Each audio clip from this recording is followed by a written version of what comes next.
అది కూడా ఇప్పుడు ఆయనకు కావాల్సిన ఫైనాన్షియల్గా నేను ఏం అందజేయలేకపోవడం వల్ల కూడా నన్ను ఇబ్బంది పెడుతున్నారేమో. లేదు, అసలు ఆయనకు వాంటింగ్ ఏంటో కూడా నాకు తెలియడం లేదు. ఇలా అసలు నాకు ఎవరు సపోర్ట్ చేయకుండా నా ఉద్యోగానికి భంగం కలిగిస్తున్నారు. నన్ను ఏమంటే డైరెక్ట్గా ఫిజికల్గా హెరాస్ చేయట్లేదు, ఇంకా ఎన్ని రకాలు కావాలో అన్ని రకాలుగా హెరాస్ చేస్తున్నారు ఆయన.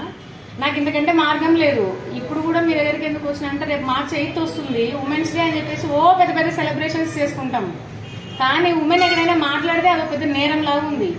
యూనిఫామ్ సర్వీసెస్లో అది ఇంకా పెద్ద నేరం లాగా ఉంది.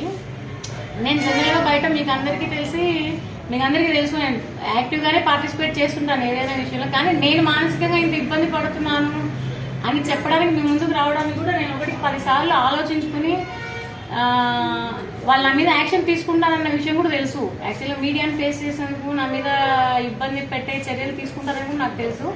కానీ నేను ఇంతకంటే ఏం చేయలేక మీ ముందుకు వచ్చినాను.